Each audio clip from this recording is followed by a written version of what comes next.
Ждем или как? Я не включился еще? Так, подождите, я включился, мне кажется. Так, стрим YouTube идет. Друзья, я вас всех приветствую. К сожалению, вчера стрим мне провести не удалось. Сегодня стрим, как обычно, в 8 часов по Берлину на канале YouTube и на канале YouTube Reality и в TikTok канале у нас идет стрим. Аслан Арцуев называется наш канал. Заходите, подписывайтесь, ставьте лайки и распространяйте ссылку на наш стрим, друзья. Сегодня я хотел бы провести стрим с двумя русскими людьми, с двумя мужчинами. Одного из которых зовут Владимир Комарницкий. Здесь у него так написано. У меня о нем была информация, что его фамилия Владимир Ратников. Он есть на Facebook. И с Владом Шипицыным. Это Влада Шипицына вы знаете, это русский демократ, который из Петербурга. Про Владимира мне так удобнее будет называть Ратникова. Мы сами спросим, откуда он и так далее. Как вы знаете, русские националисты с 2014 года воюют в рядах украинцев против империи.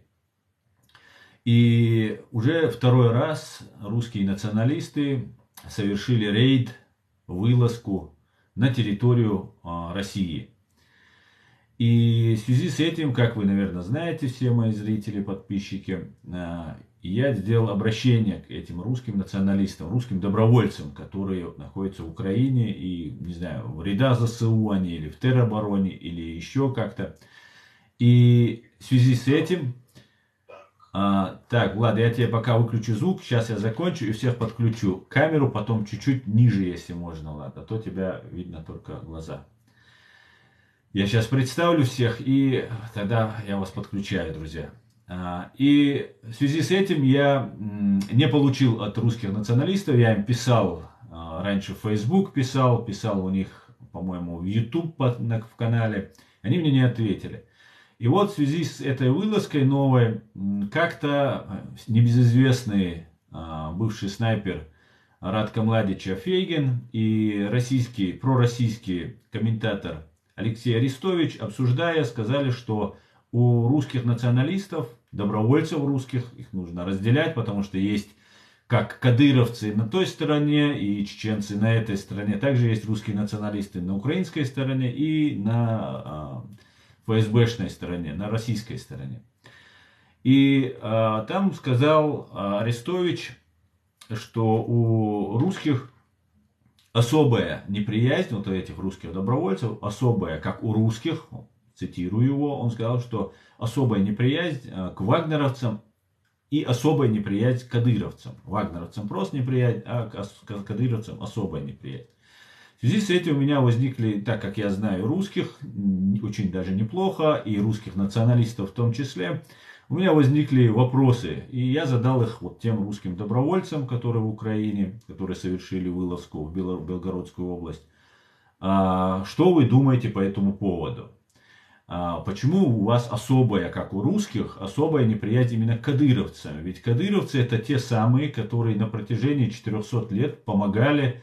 Сейчас, особенно в последнее время, достигла Россия такого видимого результата по поводу привлечения чеченцев в свои вооруженные силы, свои спецслужбы. Ну, фактически сделали их казаками, некоторых.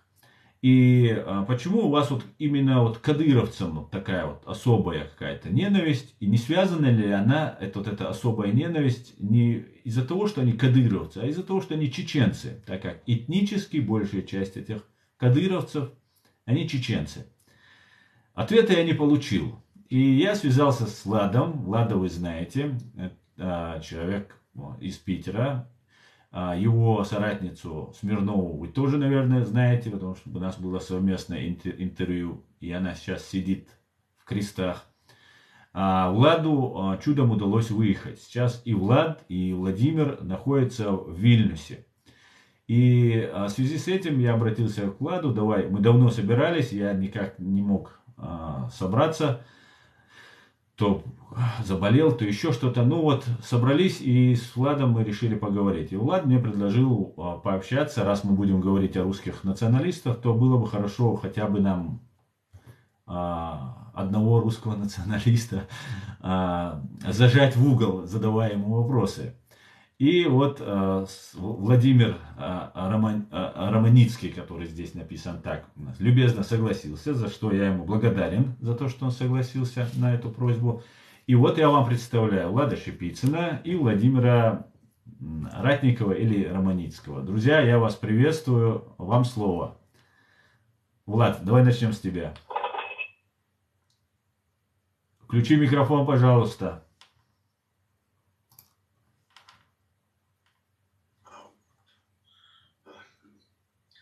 Добрый вечер, слава Украине. Героям слава. Слава Ичкерии тоже. Спасибо, героям слава. Значит, ну что, значит, я так понимаю, тема у нас это вылазка русского добровольческого корпуса и региона свободы России в Белгородскую область. Да. Я так понимаю, ты хочешь знать, что я думаю об этом?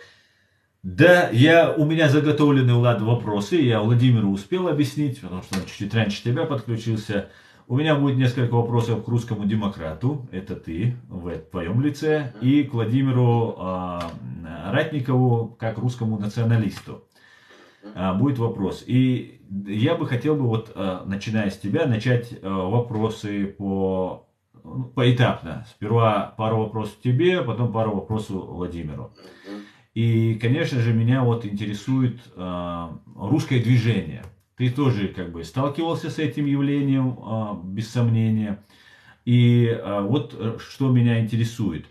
Каково это русское движение, на взгляд демократа, русского демократа, каково оно, насколько оно в него инфильтрирована российская спецслужба, вообще что они преследуют? Как, для меня всегда загадка, как сочетается русский империализм и русский национализм. Пожалуйста. Имеется в виду, какое русское движение? Вот именно то движение, которое вошло в Белгородскую область, или вот русское движение в общем и целом? В общем и целом, потому что вот в этих сортах я не особо разбираюсь. Ну смотрите, если, значит, мое такое мнение, что я знаю, я это видел, что вот это самое движение, как вот ты говоришь, оно раскололось в 2014 году после аннексии Крыма.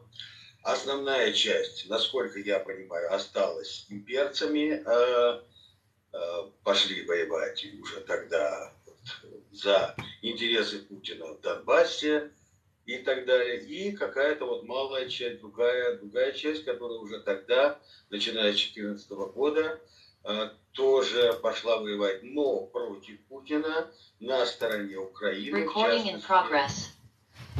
в частности, полку Азов.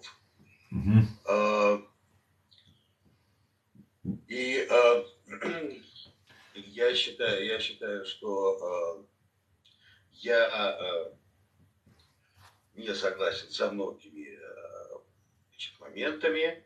Я не являюсь русским националистом, но есть какие-то моменты, с которыми я согласен. В частности, это то, что должно быть создано русское национальное государство или несколько русских национальных государств, потому что настоящая Российская Федерация, это просто фашистское государство, причем государство какое-то наднациональное, с вот этой вот и совершенно идиотической идеологией, где сочетается советизм, коммунизм, православие, скрепы, там еще что-то такое, почитание Путина, там все это вот это мешанина. То есть, смотрите, вот, скажем так, у украинцев есть национальная одежда, это вышиванка. Какая же есть у белорусов? Какая есть национальная одежда у русских? Вот как отличить русского? Вот куда? Все, что осталось вот в этом сознании, это И то, что культивируется путинским режимом, это создано вот в ходе совка, и как-то вот представляешь русского, ну такой вот в свитере, такой оборванец, бомжара из откуда-то. И поэтому в этом смысле, в смысле, вот, не знаю, возрождения или нового созидания русской нации, я их поддерживаю. Потому что, ну, мы не могут быть люди, скажем так, на мой взгляд, демократы, либералы, не могут люди существовать без нации, в том числе людям нужна какая-то идентичность, и эта идентичность не должна быть фашистская, путинско-советская идентичность. Ну и если говорить о другой какой-то стороне, о какой-то инфильтрированности и так далее, ну, я считаю, что смотрите, нет, про инфильтрированность попозже поговорим.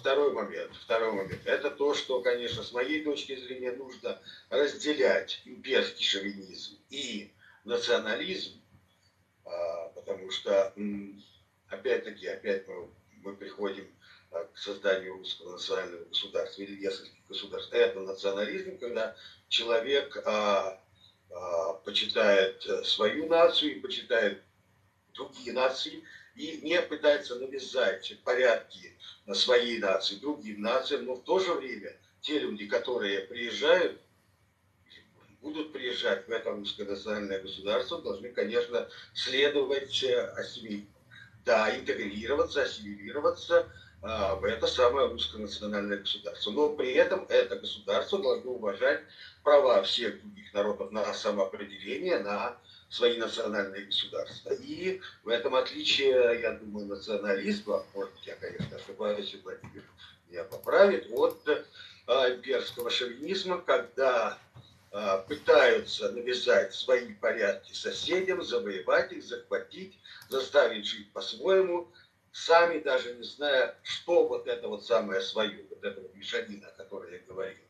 Ну и, конечно, если, скажем так, в начале нулевых, да, мы чуть-чуть позже, вот когда не было вот этого четкого разделения, оно появилось, опять-таки, как я считаю, после Крыма, не было разделения между имперским шовинизмом и национализмом, конечно, Путин, его идеологи, они как-то солидаризировались, может быть, вот с этим самым русским движением, может быть, опять меня поправит. И, конечно, там было очень много агентов и так далее, если это было полуофициозное движение. Ну и я думаю, что, конечно, эти позиции сохранились, к тому же по многим пунктам есть сходство, скажем так, идеологии национализма и того, что проповедует Путин. Поэтому есть какие-то определенные соприкосновения, и это позволяет агентам лучше интегрироваться в ту среду. Хотя уже сейчас, по-моему, уже вот эти вот все грани, все эти рамки, они как-то уже смываются по сравнению с тем, что было, скажем, 10 лет или тем более даже 20 лет назад. Спасибо, Влад. У нас небольшие проблемы с интернетом, говорят, зависает. Ну, звук идет, картинка зависает. Поэтому я включил дополнительную запись. В случае, друзья, если же... мы в прямом эфире? Мы в прямом эфире, но я еще записываю, чтобы в случае чего, кстати говоря, мне уже пишут, что у них тоже есть к вам вопросы, и это тоже я как бы рассчитывал, что после моих вопросов будут вопросы еще наших зрителей. Поэтому идет запись. В случае, друзья, есть какие-то вопросы, проблемы, у нас идет стрим в TikTok и в YouTube. Если в YouTube у нас будет невозможно смотреть, и даже если со звуком будут проблемы, то я вам обещаю, что выложу наше интервью полностью сразу же после завершения вот этого нашего интервью, уже запись выложу. И так, я бы хотел задать еще вопросы к Владимиру Ратникову. Владимир, каковы, на ваш взгляд, на роль влияния я прямо сразу перейду к основной теме, которая меня интересует. ФСБ в России, националистические движения. Насколько сильно ФСБ контролирует националистические движения в России? Вообще есть там свободные националисты, которые не под контролем или не под колпаком у ГИБУХи? Владимир, тебе слово. Да, я понял вопрос. Надо сказать, что тактика Кремля по отношению к русскому национализму, она менялась со временем. Если в нулевых годах, в начале десятых годов, когда главой департамента по внутренней политике был Сурков, была принята такая концепция управляемого национализма. Конечно, с лидерами националистов работают, их вербуют, государство создает, если надо, свои националистические движения, как, например, был такой русский образ. Но со временем, где-то, наверное, во второй половине десятых годов ситуация изменилась, и был взят курс на полное искоренение движения. Конечно, ФСБ продолжала вербовать националистов, но не с той целью, чтобы ими управлять, а с той целью, чтобы публиковать уголовные дела и уничтожать движение. И на данный момент можно сказать, что русский национализм, он находится вообще на грани уничтожения Российской Федерации. Все движения запрещены, никакие мероприятия не проводятся, лидеры либо в тюрьмах сидят, либо находятся за границей, либо вообще убиты, а наиболее слабые предпочли уйти в обывательскую жизнь. Поэтому сейчас, конечно, ФСБ создает небольшие совсем структуры, по типу нового величия, например, известного, но для того, чтобы чисто публиковать уголовные дела. А так, чтобы массово как-то оседлать националистическое движение, это уже режиму Российской Федерации не нужно. Они практически зачистили национализм. И сейчас, в целом, я думаю, они довольны нынешним положением вещей. Владимир, тогда возникает вопрос, получается ли так, что русские националисты были использованы в начале становления вот этой ГБшной власти, в первую очередь, конечно же, против чеченцев и кавказцев, потому что была очень тяжелая кровопролитная война. И после того, как уже Мавр сделал свое дело, Мавра можно отодвинуть, так получается? Но я бы не сказал, что националисты тогда были использованы. Чеченская война, если уже брать, даже вторая война, закончилась, если я ошибаюсь, в 2008 году, 2008-2009 год. То, что управляемый национализм был взят где-то после 2005 года, когда прошел первый русский марш, когда власть вообще поняла, что есть такое националистическое движение, что оно довольно влиятельно, и надо с ним что-то делать. Но до 2005 года никто национализмом как таковым не занимался, никакие ФСБ, администрация президента внедряться туда не пробовали, и это развивалось как такое самостоятельное параллельное власти движение. Очень, очень сложно, конечно, в это поверить, так как можно со всей уверенностью утверждать, что баркашовцы, рогозинцы и разные другие товарищи представлялись русскими националистами, были или нет, это уже другой вопрос. Но вот как в качестве симулякров действовали до 2005 года, и я вам скажу, Владимир, что те националисты или нацисты, которые приезжали воевать в нашу страну, они полностью интегрированы были, как тот же сейчас мы видим, узнаем Фейгин и Гиркин являлся кадровым офицером, наверное, и Фейгин тоже является таким же. Поэтому вот в этом я могу с вами не согласиться, что вот только в 2005 начали. Влад, что ты думаешь по этому поводу? Скажи, как ты считаешь, русские националисты ими заинтересовались только в 2005 году?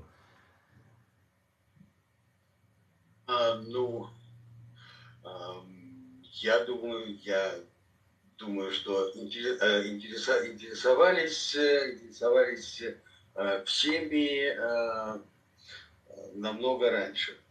И не только националистами. Конечно.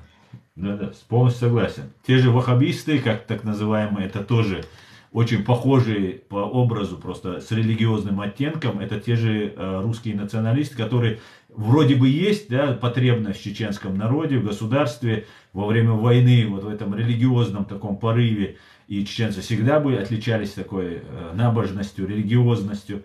и вот ваши какие-то черты вашего народа, человека, КГБ берет и просто их обостряет до такой степени, извращает до такой степени, что ты на это смотришь и просто ужасаешься.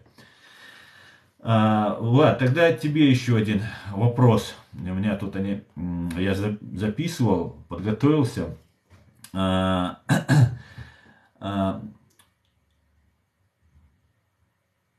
Какова твоя позиция по отношению к русскому национализму и его влиянию на политическую обстановку в самой России?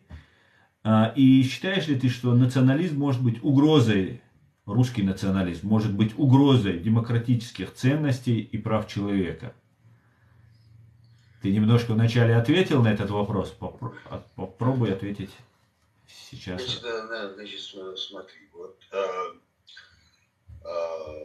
ну, на самом деле есть два вида национализма. Национализм угнетенных наций и национализм наций угнетателей. Национализм угнетенных наций – это вот украинский национализм, даже Новодворская говорила, у меня на письменном столом висит портрет Бандеры. А другое дело – это национализм угнетающих наций. Моя позиция такая, что вот, и национализм угнетающих наций – это и есть вот этот самый имперский шовинизм.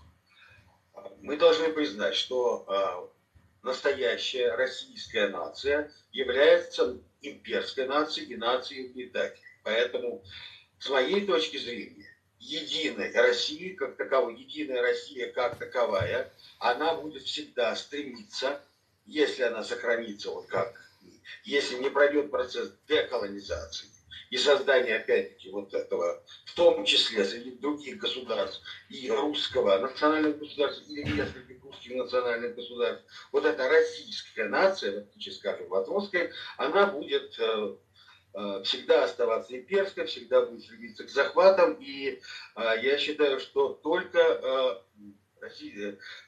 нынешнее российское государство должно быть реально уничтожено. Что касается угрозы, значит, и в данном случае, вот с моей точки зрения, русский национализм, как его представляет, вот, опять-таки, может быть, я неправильно понимаю, но как его представляет тот же Владимир Ратников и некоторые другие, он является как бы вот этим национализмом угнетенной нации, нацией угнетенной российским национализмом. То есть, ну, россиянами, российским государством.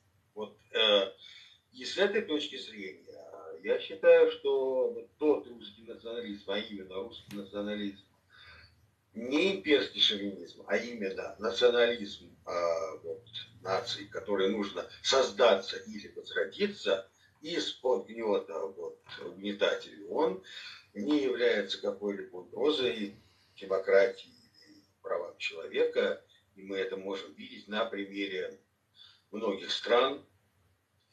С чем-то там можно не соглашаться, с какими-то концепциями, но я не считаю, что вот национализм в том виде, а именно как национализм создания русского национального государства, как противовеса нынешней Российской империи с процессом деколонизации, демилитаризации, денуклеаризации Российской Федерации, нынешней и ее уничтожения как государства, я считаю, что это одно из течений, которое имеет полное право на существование и будет иметь.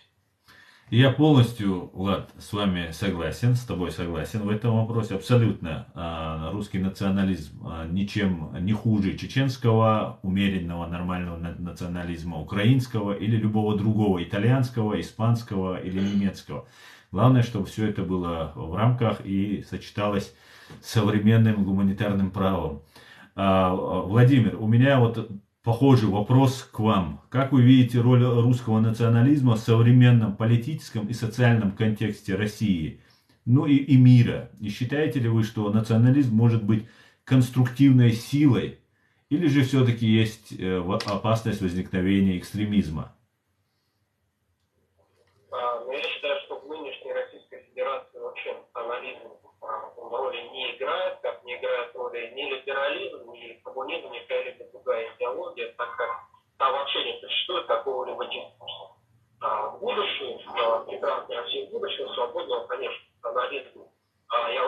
будет одной из наиболее популярных политических течений, но есть большой запрос.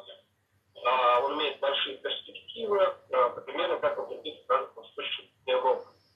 И для мира, конечно же, я думаю, что если, условно говоря, русские националисты придут к власти, то они смогут найти общий язык и с Европой, и с США, и с другими странами. И, в принципе, я, конечно же, считаю, что это будет конструктивно для России, для других стран, но иначе бы я не придерживался такой идеологии. Каково ваше мнение, Владимир, по возможном совместном существовании Российской империи и русского национализма? Считаете ли вы, что эти две концепции противоречат друг другу, так как есть мнение против идеи совместного существования, указывая на противоречие между империей и национализмом, о том, о чем я сейчас говорил с Усладом? Как вы считаете по этому поводу? Это совместимые понятия: империя, российская, русская империя и русский национализм? Ну, на мой взгляд, Российская империя, она пала уже 100 лет назад, и никакой Российской империи сейчас нет. Вообще термин имперский — это во многом такой очень неопределенный термин, что под ним понимать. Если государство, которое проводит агрессивную экспансионистскую политику, то, конечно, в нынешней ситуации, в 21 веке, это будет бред как для соседних народов, так и для России, как и для, конечно, русского народа. Если говорить о империи, государства, которые осуществляют экспансию или другими методами, например, экономическими, культурными, мирно-политическими, в принципе, я лично не вижу ничего такого плохого. Примерно то же самое проводят, например, Соединенные Штаты Америки или Китай. А если говорить империя как многонациональное большое государство, ну, то вполне может русский народ и другие народы существовать мирно. И да, конечно, русских чеченцев была очень тяжелая история совместная. Но если посмотреть на ряд других народов, например, русские татары, башкиры, чукчи и многие другие народы, история была более благоприятная для совместной жизни. Народы живут без каких-либо противоречий. Я считаю, что это вполне возможно и будущем. Существовать на общем совместном пространстве вместе. И это будет лучше для всех народов, которые будут являться Россией. Конечно же, я не могу согласиться с такой позицией, так как те же, если брать Соединенные Государства Америки, то эти государства объединялись на принципах свободы и добровольно входили. И в отличие от Российской империи. И также я не согласен с тем, Владимир, что Российской империи не существует с момента развала той Николаевской империи. Так как после Николаевской империи образовалась Советская империя и сейчас так называемая Демократическая империя. И империей она оставалась всегда. Просто она меняла вывески. То коммунистическая вывеска была, сейчас демократическая. Суть империи не прекращалась. Оставалась той, которая есть. И в связи с этим у меня еще вопрос от моего подписчика, от моего друга по поводу, Владимир, вам, по поводу, вы немножко ответили на этот вопрос, но я очень сомневаюсь, конечно, что Татарстан, например, Якутия захотят остаться, если им на самом деле разрешат выбирать и не получат они по голове, как сейчас получают, например, украинцы, или как получали мы по голове за то, что хотели жить отдельно. Я уверен, что большая часть всех народов захотят жить свободно, если не будет марионеточной власти, которая будет сидеть на штыках Русской империи. Поэтому у меня вопрос к вам.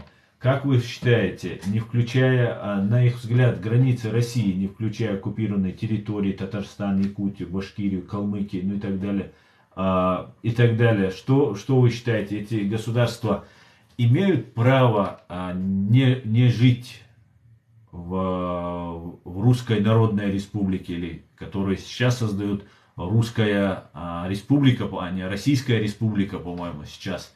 От Соловья до Пономарева вроде бы так, да, вроде бы такие разные люди, вроде один гражданин Украины, борец такой с путинским режимом, второй сидит на спецквартире в студии в Москве, ну, единственное, что их объединяет, по-моему, это фамилия Патрушев.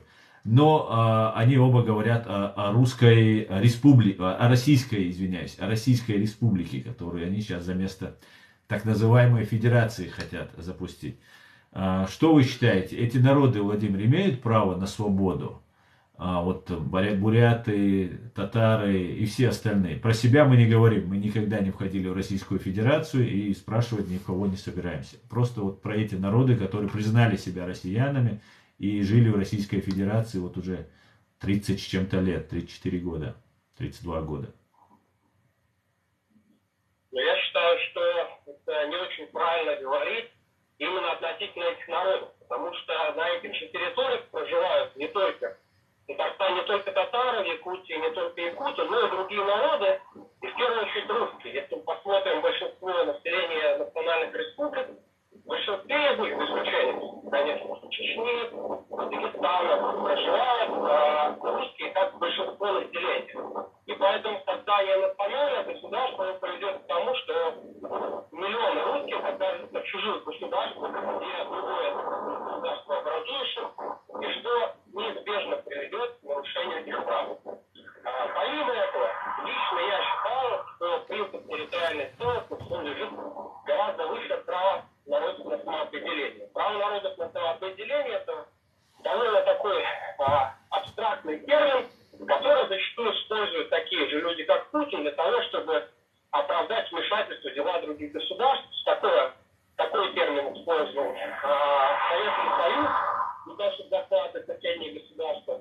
И я считаю, что право народов на самоопределение, оно ведет к войнам, оно ведет к территориальным конфликтам, и поэтому гораздо легче все спорные моменты, в том числе связанные с национальной идентичностью, крайней национальной культурой, национальных прав, решать в общем государстве, чтобы не возникало каких-либо противоречий, войн в будущем. Если мы посмотрим на большинство государств мира, в том числе федеративные, например, США, там отсутствует право субъектности, право выхода из государства. И поэтому я считаю, что я всегда последовательно придерживаюсь принципа территориальной целостности, и не только в отношении России, конечно, а это территориальная целостность и Украины, и Испании, и Сербии, и любого другого государства. Поэтому, если возникнет такая ситуация, конечно, я буду против выхода этих республик, так как тогда огромное число русских людей, оно окажется гражданами совершенно иного государства. Ясно, ваша позиция понятна, она ничем не отличается от обычной имперской позиции, но у меня в связи с этим возникает вопрос. Вы правильно, конечно, думаете о миллионах русских, которые окажутся в разных государствах, так как вы русский националист, и я считаю, что это, если вы искренне русский националист, вы об этом должны думать в первую очередь, конечно же. Но в связи с этим возникает другой вопрос. Вот эти русские люди, которые оказались в том же Татарстане, в Якутии и, как вы знаете, в Чеченской республике Ичкерия, которая позже стала Ичкерией, эти люди оказались, скажем так, не потому, что их пригласили проживать в эти страны. Например, в Чеченской республике оказались русские, потому что до единого чеченца, вот вообще одного рожденного, заканчивая столетними там, или с очень старыми людьми, всех до единого выслали в чужую страну, точнее уничтожили, пытались уничтожить физически, голодом, холодом, никакой депортации это не было. Депортация это законное юридическое действие, даже если говорить о целом народе, это было просто геноцид под видом депортации. Но это отдельная история. Как вы считаете, неправильно ли будет, Владимир, если те русские, которые проживают и не захотят жить в новой независимой Якутии или Татарстане, переедут на Русскую Народную Республику, например, или же что-нибудь вот похожее в это. И государство им в этом поможет, так как ведь их отцам, дедам также помогали. Или же, например, это будет очень неплохая такая. Вот, например, армяне очень гордятся тем, что у них и в Америке, и во Франции, везде есть свои люди. И они через них лоббируют свои армянские интересы, и в том числе касательно геноцида, по которому очень много споров. Не лучше ли будет, что оставить этих русских там, и так как этнически, как русский человек, это такой сборный, такой ассорти такое сборное, что там не поймешь, потому что русские могут быть от азиатской внешности, заканчивая там кавказской внешностью, имеется в виду европейской внешностью. Не лучше ли будет забрать таких русских к себе в Россию? Ну, начать с того, что миграция – это, в принципе, явление, которое существует со всего периода человечества. Мы также можем сказать, что никто не приглашал американцев, например, в США, пускай они уезжают обратно в Британию, а индейцы создают свои национальные государства.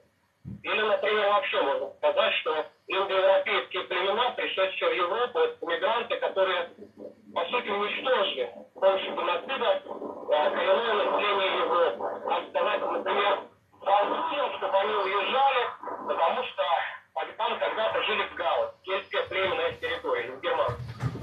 А если так дальше углубляться, то можно дойти до абсурда. Я считаю, что если человек родился на этой земле, или хотя бы несколько десятков лет там жил, но вообще на каком основании можно говорить, что он должен оттуда убираться? Нет, Владимир, вы не поняли, ни в коем случае убираться, абсолютно нет. Если эти люди захотят просто или не захотят жить в новом независимом Татарстане, ведь татары, например, имеют право на свое государство, это же их земля, исконно, их 1000 лет эта земля. И давайте, Владимир, вот без переходов на Америку, там, на вот, что вот там индейцев вырезали и так далее. Все это было, мы все это знаем. И знаем, как себя Америка ведет по отношению к чернокожим сейчас, и тем же индейцам, и так далее. Она вообще, Америка находится на другом цивилизационном этапе развития, ступени. Поэтому мы говорим о нас, вот, о развивающихся с вами людях, и о чеченцах, о русских, татарах и всех остальных. Поэтому я не понимаю просто, только лишь из-за того, что родился русский в Татарстане, то эта земля должна принадлежать России. Не нарушена ли логика в том, что вы говорите? Если мы подумаем разбираться, то можно сказать, что татары тоже пришли к территории, показывается, что такое. Мы уходим далеко в историю, Владимир, как вы говорили. А есть люди, в том числе я лично их знаю, в том числе я у них слышал, кстати, вот человек, он родился в Казани, у него там выросли родители, у него выросли бабушка, дедушка, и это его земля. И почему он должен жить в другом государстве, не обладать там правом на свою национальную идентичность, представительство? Если мы посмотрим в Татарстан, то там 50 на 50 населения, там 50% татар, 50% русских. Такое в Якутии, Бурятии вовсе это национальное меньшинство. И почему большинство населения должно либо приглашаться жить в чужом государстве, либо куда-то уезжать? На мой взгляд, это неправильно, и, конечно, это просто становится против этого. Ясно, позиция ясна, она абсолютно схожа с путинской и с другими товарищами, но она понятна, не в первый раз слышу. Влад, разреши обратиться к тебе. Ты слышишь наш диалог, и слышат наш диалог наши зрители, которые смотрят нас и в ТикТок, и в Ютуб. И они тоже задают уже вопросы. Ну вот вопрос к тебе. Что ты думаешь по такой позиции? Чем она отличается от путинской или от той же КГБшной имперской? Нужно ли Татарстан оставлять России только из-за того, что там живет очень много русских? Смотри, значит, у меня тогда такой вопрос. Вот ты его не задал, Владимир, у меня такой вопрос. Прежде чем я отвечу, вот если Татарстан или Бурятия или что-то скажет, мы отделяемся, Владимир будет их удерживать силой как-то, или хочет ли он их удерживать, или это вот просто его моральная позиция, скажем так. Вот у меня такой вопрос. Да, есть законы. Если в законах права сецессии предусмотрено, тогда тут уже ничего не сделать. Если в законах права сецессии не предусмотрено,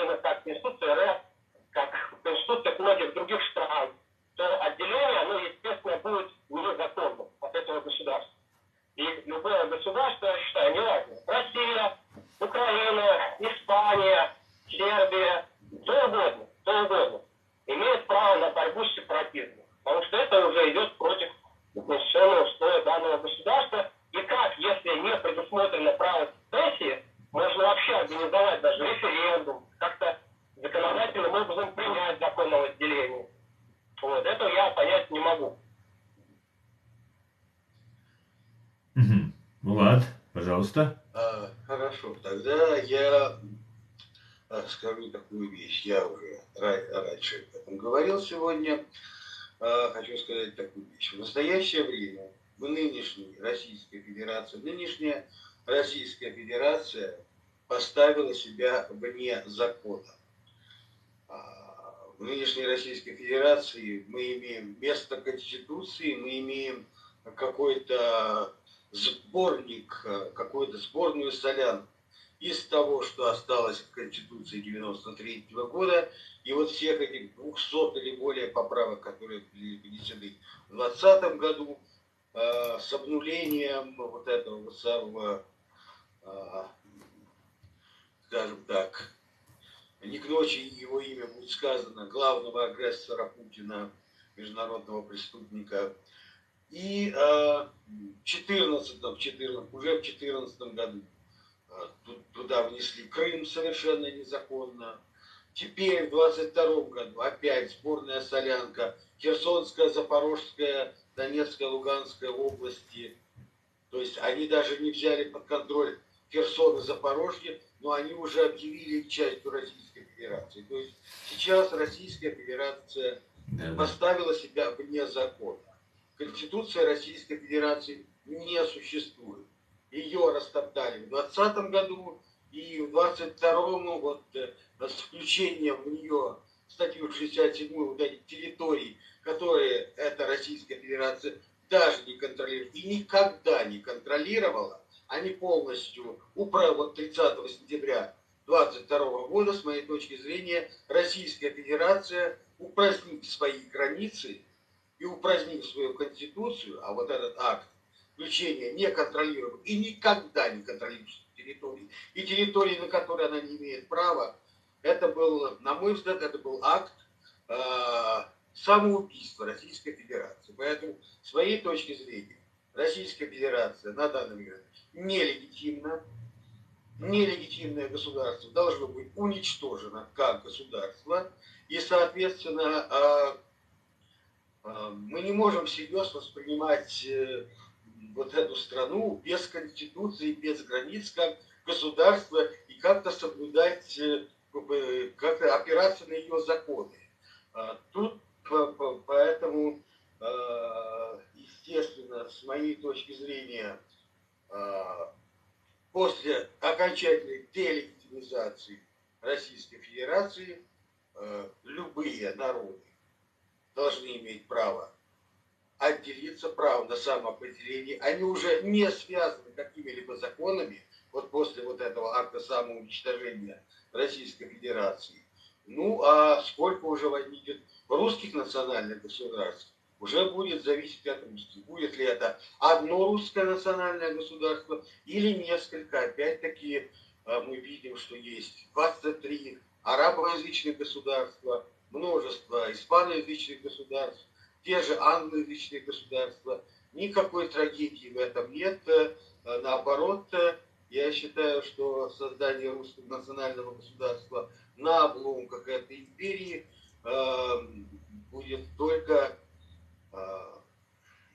способствовать благоприятному возрождению именно русской нации. Не какой-то сборной солянки, а именно той самой русской нации, которая говорит по-русски на правильном русском языке и живет на своей территории, границы которой она или они знают. И знают очень точно. Я бы дополнил перед тем, как Владимир, если захочет сказать, по поводу того, что каждого нужно спросить там, по поводу самоопределения или территориальной целостности того или иного государства. Тоже очень такой излюбленный прием у многих государств, у многих империй, и старых, и очень старых, и уже которые перестали существовать. Сегодня русские оппозиционеры, назовем их так, я их таковыми не считаю, конечно же, это самые настоящие имперцы в лице Пономарева, там, Гудкова и всех остальных. Эти люди планируют создать Российскую Республику. О ней уже говорит, как я уже говорил, Валерий Соловей, находясь в Москве. И ясно, что это идет от одного мозгового центра, вот эта идея, которая сейчас пытается реализовать Пономарев и его товарищи. И, как мы знаем, в республике еще меньше возможностей выйти, чем из федерации. И поэтому фактически новое государственное образование ставит стопроцентные препоны всем, кто пожелает выйти из состава нового вот этого российского государственного образования. Поэтому в этом плане, конечно же, позиция русского националиста, который проживает в Вильнюсе, в Европе, она, конечно же, для меня нисколько не успокаивает, скажем так. Хотя, опять же, мы никогда не входили в Российскую Федерацию, мы вышли из Советского Союза. Автономные республики и союзные республики еще в 90-м году были уравнены Верховным Советом СССР в Советском Союзе в 90-м году уравнены в правах. И все 35 тогда существовало республик, союзных, автономных, которые имели равное право выйти из Советского Союза, вышли по факту прекращения существования самого Советского Союза. И в 91 году, это так я для всех, кто не знает вот этих всех юридических моментов и нюансов, поясняю, что в 91 году мы избрали себе президента и парламент, провели необходимые все процедуры, и в 92 году приняли свою конституцию. Россия нас признавала, Россия с нами выстраивала всякие такие экономические, другие отношения. А в 92 в сентябре Россия вывела все войска, это первая республика на постсоветском пространстве, откуда Россия вывела свои военные формирования. Это первая республика. Что также подтверждает, что Россия, новая Россия, Ельцинская Россия признавала Чеченскую республику независимым государством. Поэтому я не за себя беспокоюсь. Мы эти процедуры проходить не обязаны и не должны. И не будем проходить. Меня интересует в целом мнение русских, которые возникает вопрос, Владимир, отходя от всех вот этих сложных схем, которые мы сейчас пытаемся объяснить себе и нашим зрителям, скажите, для чего вам нужен этот Татарстан? Ну, если, например, в этом Татарстане будут русские жить лучше, чем в Русской Народной Республике, например, уровень жизни у них будет лучше, о которых вы беспокоитесь. Зачем вам русские, которые живут в Якутии?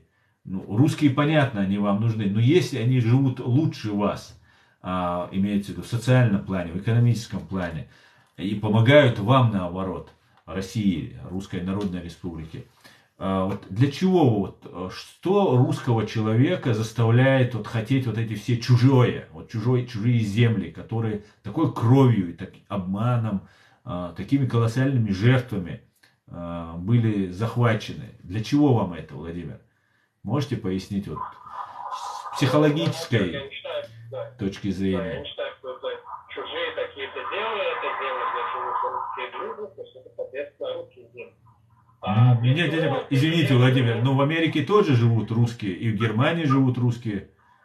Они не составляют там большинство, они иммигранты в чужой стране, они этой территории сейчас, это не международно признанные границы. Российская Федерация приехали туда совершенно недавно. Затем, почему именно эти люди, они в первую очередь волнуют территории, конечно, это вопрос другой, хотя и территория тоже. Территория это природная ресурсы, которые в том числе послужат на благо всей нации, всему народу. Помимо этого, вы сказали, что они будут жить лучше. Я уверен, что они жить там лучше не будут. Они будут жить в чужом государстве, чужим языком. Конституция этих государств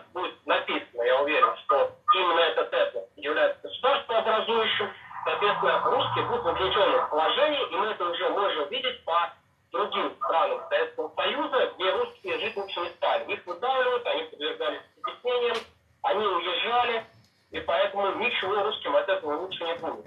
И другим народам, я считаю, тоже лучше не будет, так как распад России приведет с собой кризисы, экономические кризисы, противостояние между народами, войны и многое другое. Жить лидером в большом государстве это гораздо будет выгоднее экономически, сохранение всех транспортной инфраструктуры, дипломатических отношений, финансовых отношений, правопорядка, единого правового пространства, всего другого.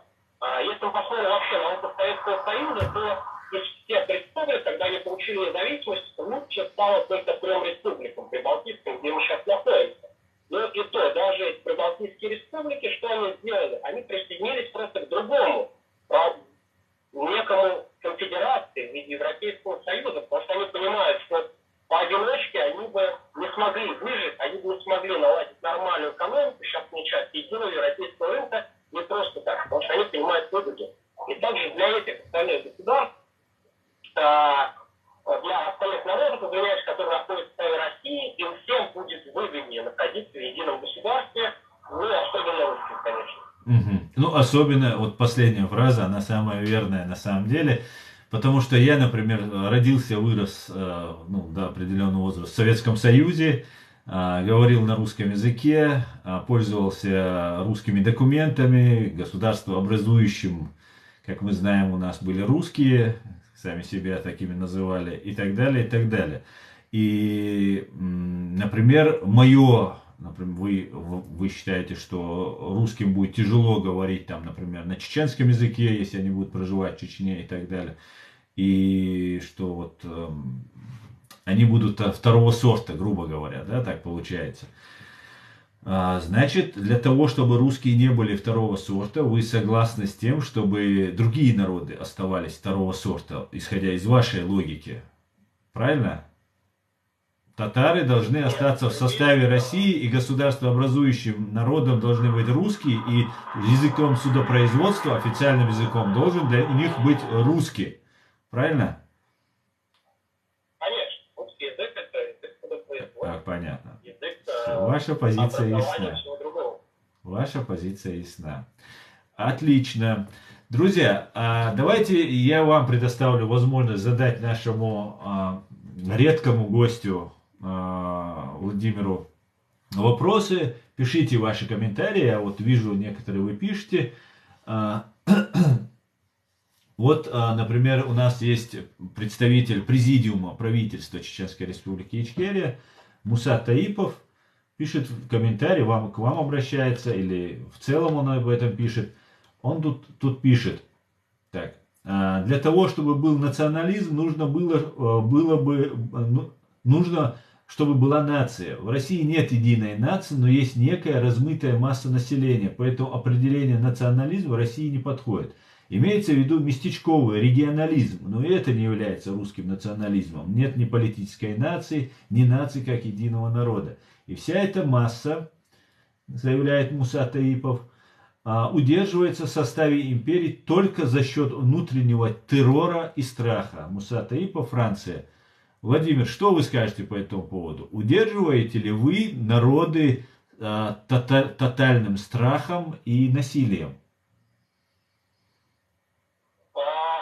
Данная Российская Федерация, она в принципе всех людей удерживает подчинению, террором и насилием, и русских, и всех других. Говоря о первом утверждении, что никакой нации нет нации есть, русская вполне, она отвечает всем признакам нации. Единство языка, культуры, история, социально-экономических отношений, происхождения и так далее. Вот. Поэтому, говоря о Российской Федерации, что она удерживает, в принципе, это государство, оно основано на терроре и насилии. Поэтому, да, тут можно согласиться. И, Владимир, тогда я по поводу прибалтийских республик. Странам Балтии не нравится, когда говорят, что они при Балтии, а что это государство. И по поводу отделения, что вышли страны Балтии из совка и вот решили присоединиться к своим близкородственным государствам и странам, которые шли в ногу с европейском развитии и интеграции в этом направлении.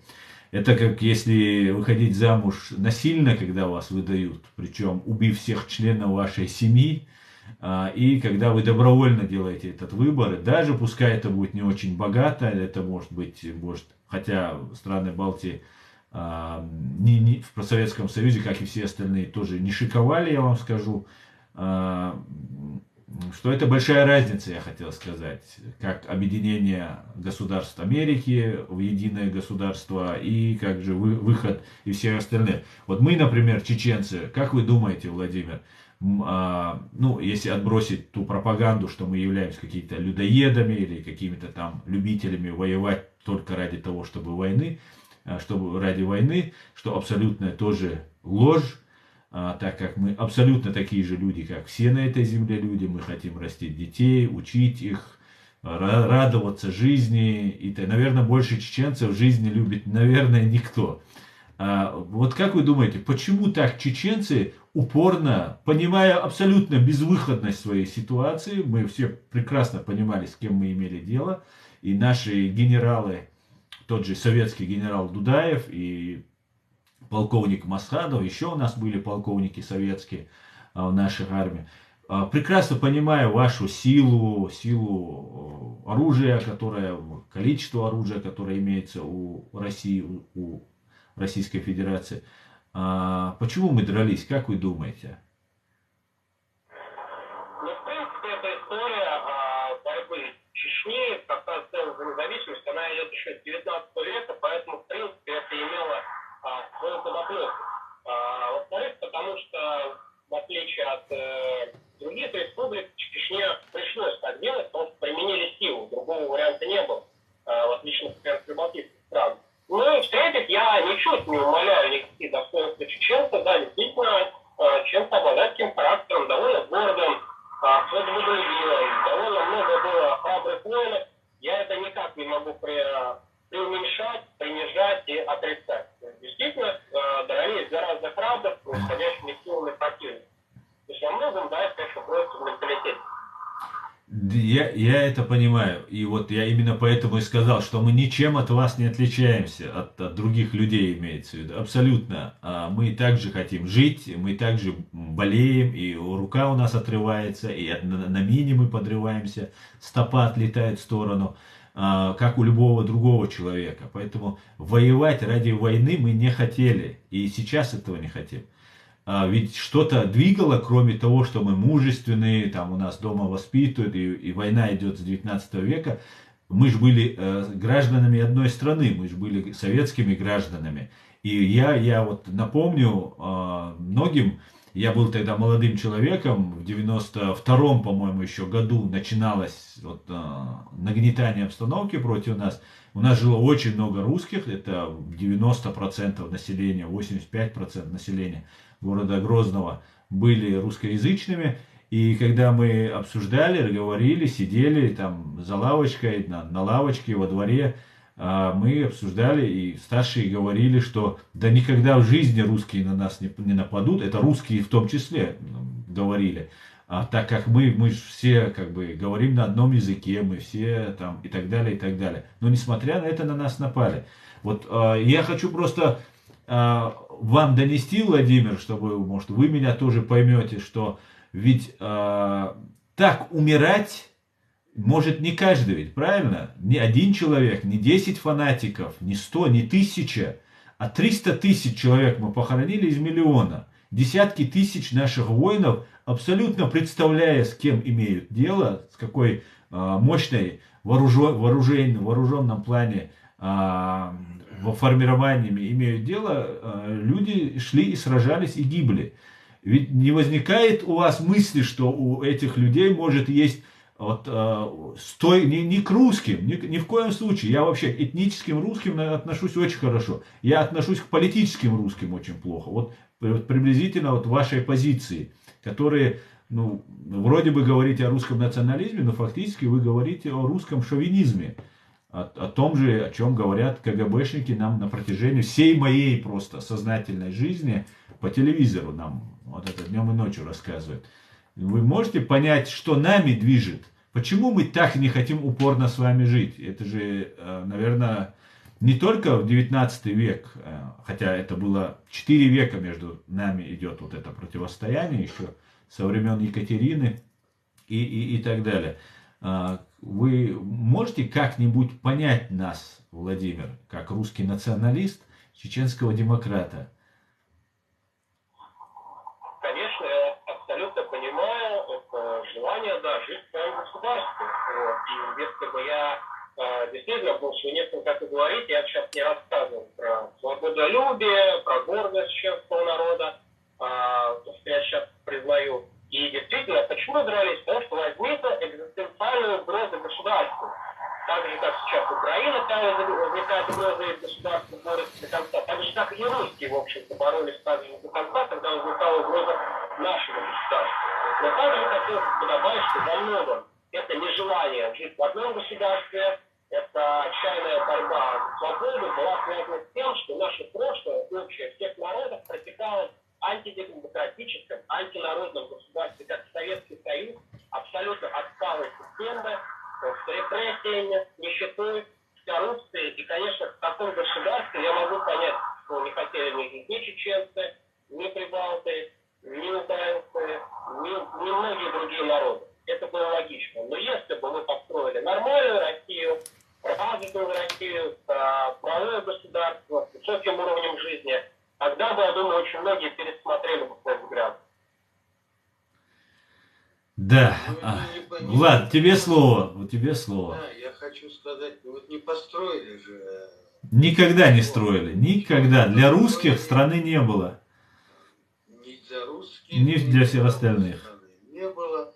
А смотрите, я вот что хочу сказать. Вот тогда, в 94 году, сколько, вот ты говоришь, 85% населения было русскоязычное. Да, Грозного, там Джагар-Кала теперь должен быть, были русскоязычные. Кто-то из них выступил против, высказал свое возмущение независимости Чеченской Республики 4. Кто-то из них поддержал вторжение в 1994 году.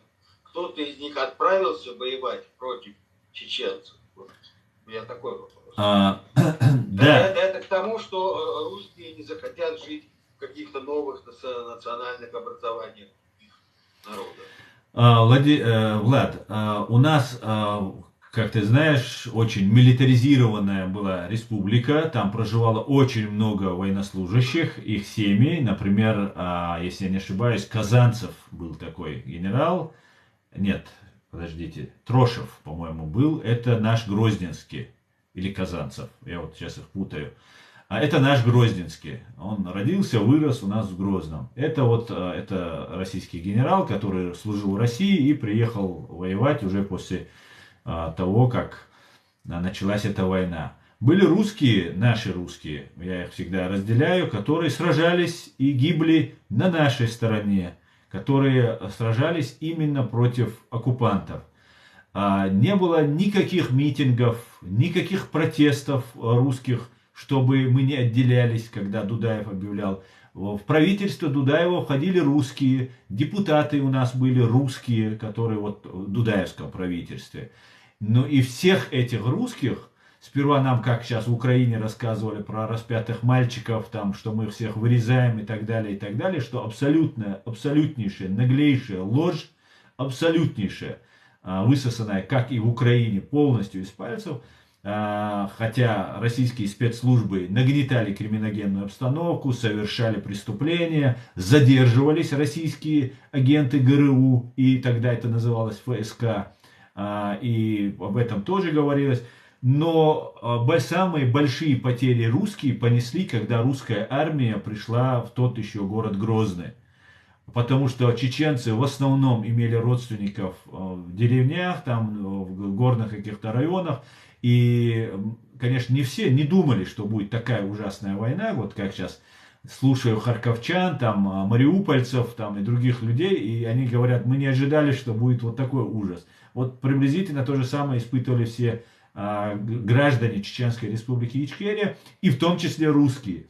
И, например, некоторые вывозили русских соседей своих, даже насильно, просто бабушек, дедушек, насильно просто сажали в машину своих соседей и вывозили горные на время, рассчитывали, что это будет очень быстро, быстро вернемся, на недельку, на две, сейчас там Дудаев с Ельциным там решат свои вопросы и так далее, и так далее. В итоге самые большие потери русских были от русской армии в городе Грозном в самом начале этой войны. Уничтожались все просто. Спрашивали, как тебе кажется, вот пришла русская освободительная армия, мы вот там с красным флагом пришли, как вам кажется? И русская женщина говорила, там, или мужчина, или парень, мог сказать, нормально мы жили с чеченцами. Его просто выводили и расстреливали. Ставили просто вот к стенке и расстреливали за то, что он сказал, хорошо относится к чеченцам. А он реально относится хорошо. Он с ними учится, он с ними ест, работает,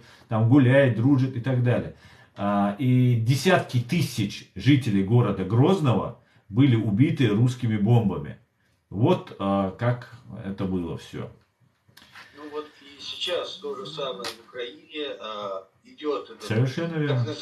так называемая спецоперация, которая война начата с целью, ну, одной как бы цели — защита русских против нацизма, а на самом деле кого больше всех убито, какие регионы разрушены, сравнены с землей, какие города, те самые русскоязычные города, которых они якобы пришли спасать, защищать, освобождать.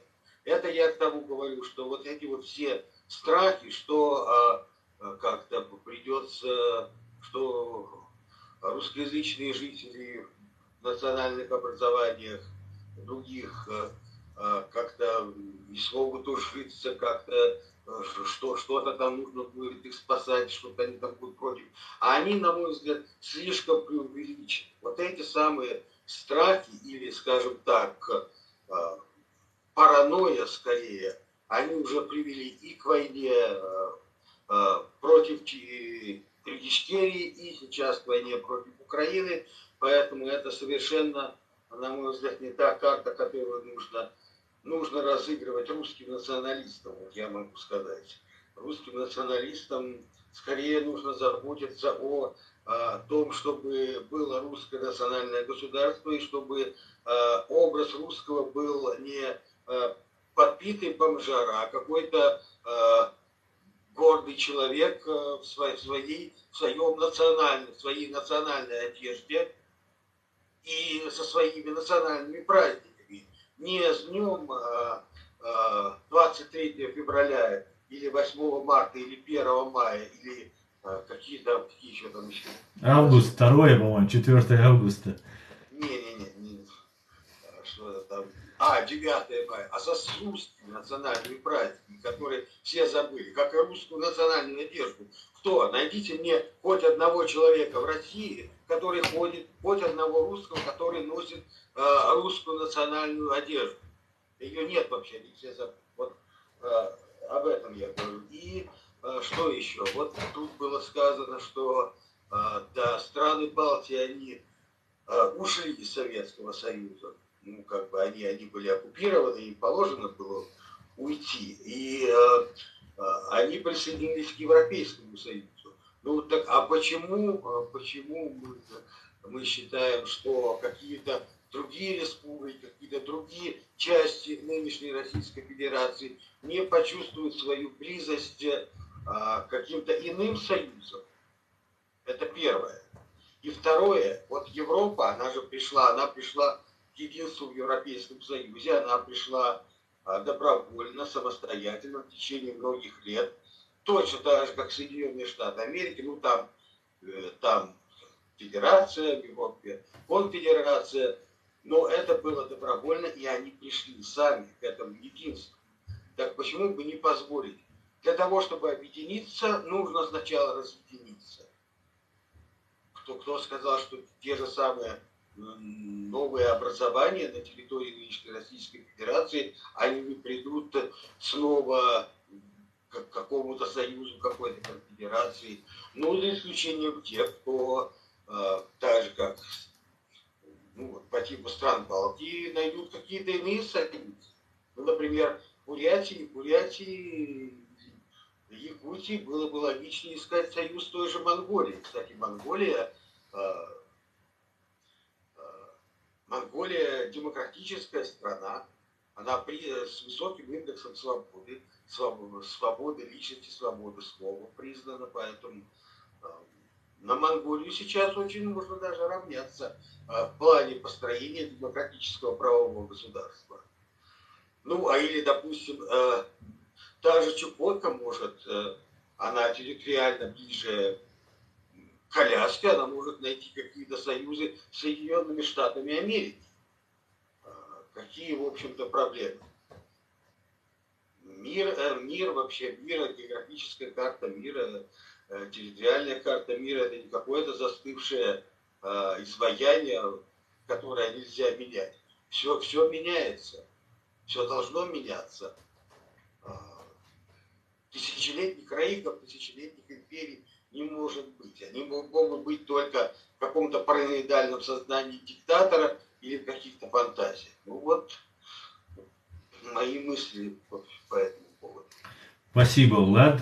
Владимир, здесь разные вопросы возникают в ваш адрес, и не буду, даже ругаются, есть тут некоторые, которые не согласны с вашей позицией, но я думаю, с вашей позицией вам не привыкать, особенно находясь тут, в Европе.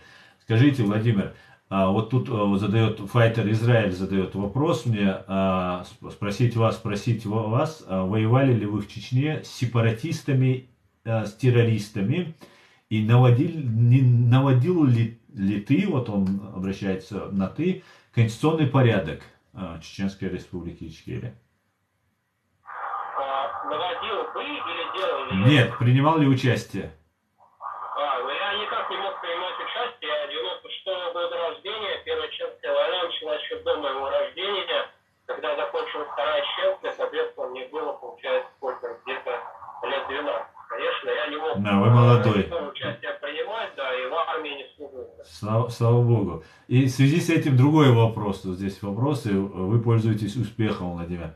Асна, хотелось бы услышать мнение твоих гостей, и, Влад, к тебе следует такой же вопрос будет после Владимира. С чем связано у русских, или можете вдвоем ответить, именование войны названием страны, на которую Россия нападает?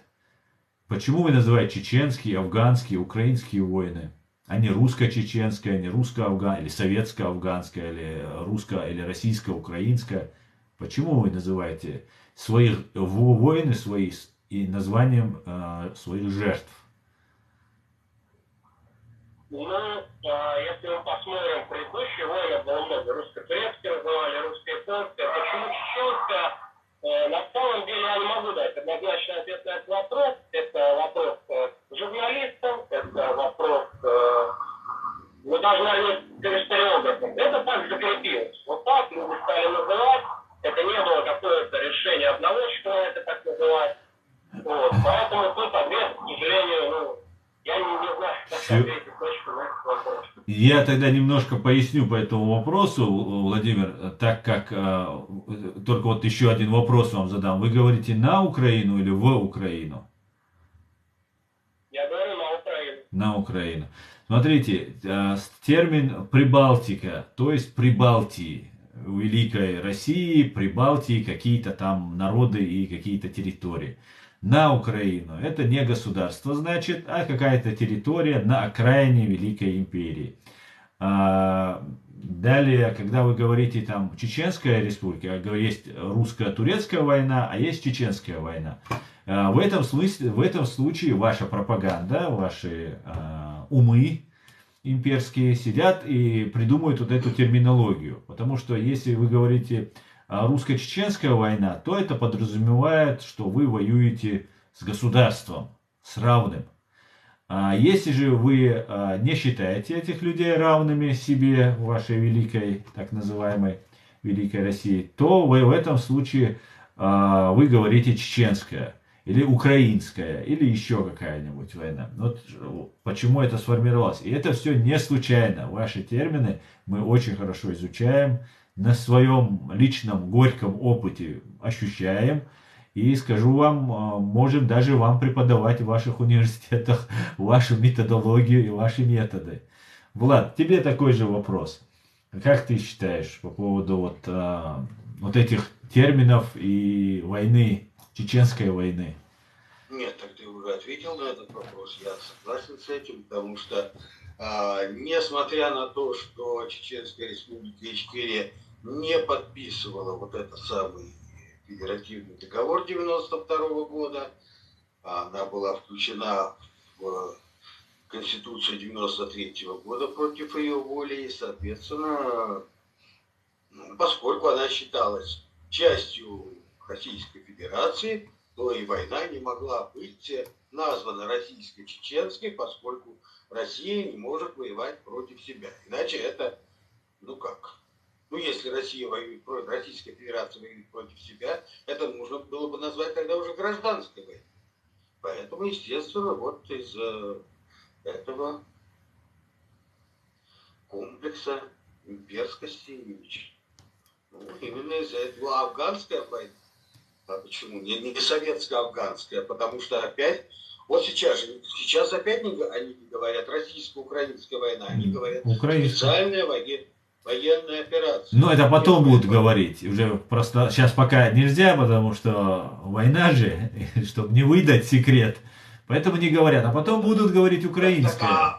В этой самой, про Афганистан это было исполнение интернационального долга. Да, ну говорили же, афганская война. Афганская война, был же такой термин? Был, есть. Он использовался всегда.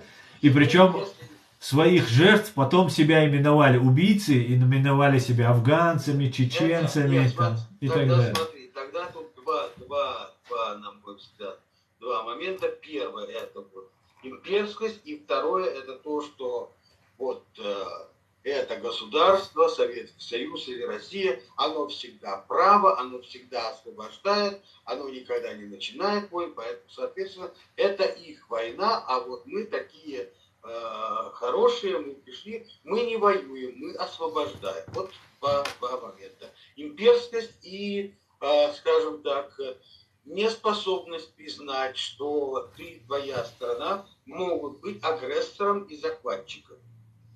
И не могут, а им являются. Ясно. Ладно, давайте задам вам, буду завершать наш стрим. Очень интересно, на самом деле, очень интересно. Да, мы про Белгородскую Народную Республику. Да, хотелось бы вернуться к этому, да, к основной нашей теме. Влад, первый вопрос к тебе по поводу захода в Белгородскую республику, Народную Республику.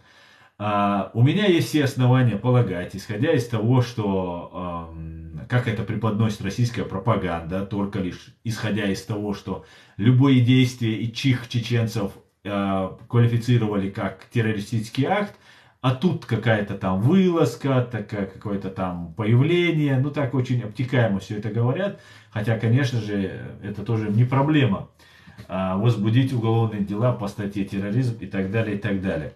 И нету ясной картинки. У меня такое ощущение, что идет какая-то игра украинских и российских спецслужб. Кто кого переиграет, я не знаю. Но я очень надеюсь, что наши победят, как обычно. И что ты думаешь, Влад, по этому поводу? Что это такое? Что это за русские националисты, которые напали на Россию на 5 минут и быстро ретировались? Какие-то съемки разбитых хаммеров, которые вовсе не разбиты, абсолютно такие целые, сам понимаешь. Потому что вот эти вещи мы очень обращаем внимание, особенно мы, наблюдатели, видим все эти мелочи, их лжи и пропаганды. Пожалуйста, твое мнение. Во-первых, я хочу сказать, что насчет терроризма это немножко не так. Там была объявлена контртеррористическая операция, которая была через 2 дня объявлена о ее завершении, но она была объявлена в Белгородской области. Да, просто особые условия действовали. И дела по поводу терроризма были заведены, поэтому...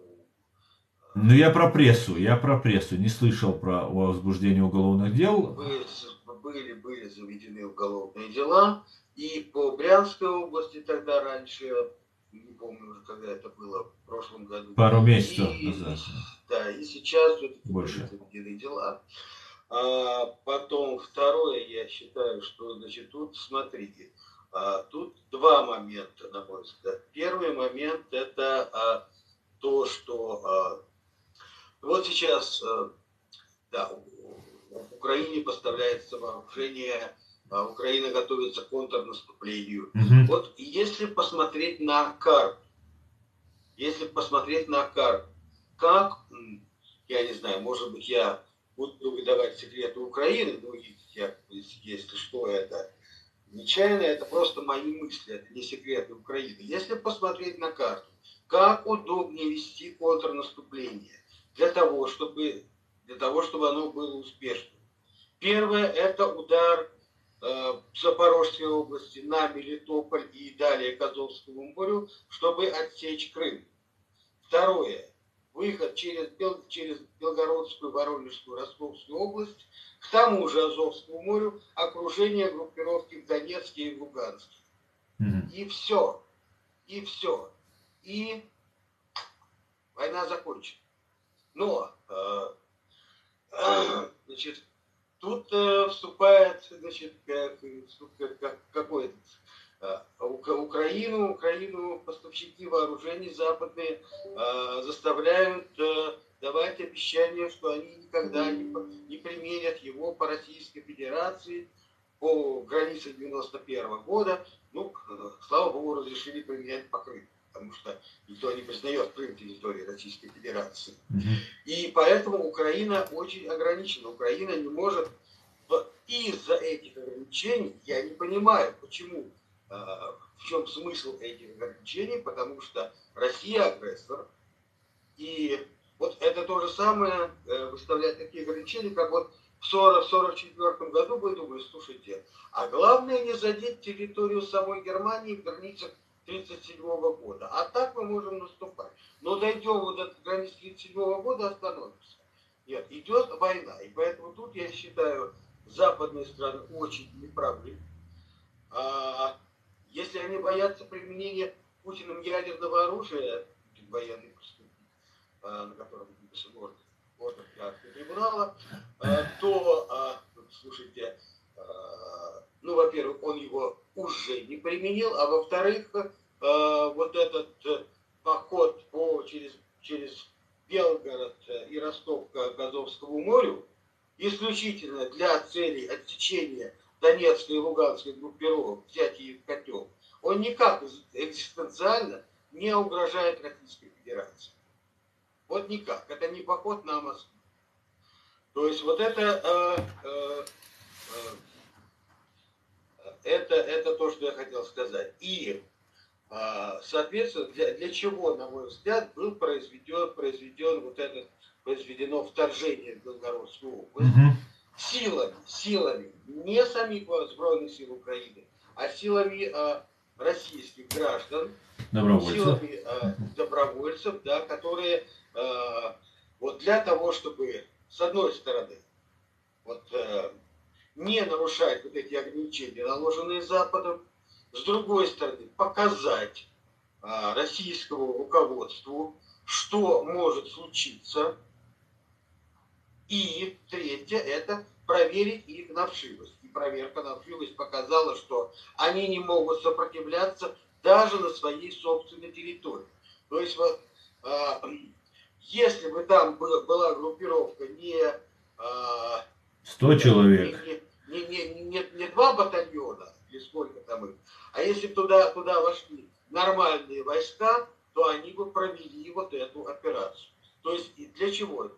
Да, и даже если Украина не выберет такой путь контрнаступления, он слишком, конечно, диктатический, чтобы заставить российское военное руководство отвести часть своих войск из районов Херсонской, Запорожской, Донецкой, Луганской областей для защиты своей вот этой вот южной границы с Украиной. Для того, чтобы заставить их ослабить позиции вот там, где Украине разрешено. Влад, это выгодно больше России, вот этот заход, или Украине? Я не вижу никаких выгод. Смотрите, для России выгоду видишь какую-то? Для путинской России, для нынешней путинской России я не вижу никаких выгод. Это наоборот, извините, они обделались. Это на них произвело устрашающее воздействие, я бы сказал. А вот на, скажем так, то, что РДК и Регион Свободы России хотели показать тем жителям России, которые не согласны с путинским режимом, которые готовы сопротивляться, на мой взгляд, они это продемонстрировали. Они вошли в эти районы, они их продержали, они вышли оттуда с минимальными потерями, потому что то, что там говорили российские средства массовой информации, это вранье. Те люди, которых они сказали, что они якобы убиты, они потом на пресс-конференции в Украине появились. И, в общем-то, я считаю, что задача показать людям в России, противникам вот этого режима, противникам российско-украинской войны, что можно сопротивляться и что есть люди, которые сопротивляются, вот эту задачу даже несмотря на все вранье российских СМИ, по-моему, они выполнили. И вопрос о том, что же произойдет дальше вот на этой самой границе и как ее контролировать, если они хотят ее контролировать, для путинского режима стал очень остро, поэтому ни в коем случае, если это и игра, то это односторонняя игра СБУ и главного разведки Главное управление разведки. Но никак не какая-то. Спасибо, Влад, услышал твою позицию. Владимир, аналогичный вопрос хотел бы задать вам. Вы кого-нибудь из тех русских националистов, добровольцев, которые сражаются в Украине, знаете лично или нет? Почему сами, если знаете, не принимаете в этом участие? Но если хотите на это, можете не отвечать. И как вы считаете, что это было? Вот почему я отчасти согласен с Владом по поводу... Так, что здесь произошло? У меня что-то выключается, что ли? Вот вопрос такой, Владимир, если можете, ответьте, пожалуйста, как вы считаете, кому это выгодно? Вот, заход вот этих националистов, этих добровольцев будем их называть. Да. Вам слово. Да, я знаю лично многих людей из Русского добровольческого корпуса, из Легиона Свободы России. В том числе я знал и погибшего Диму Стрёма, который погиб раньше захода в Белгород.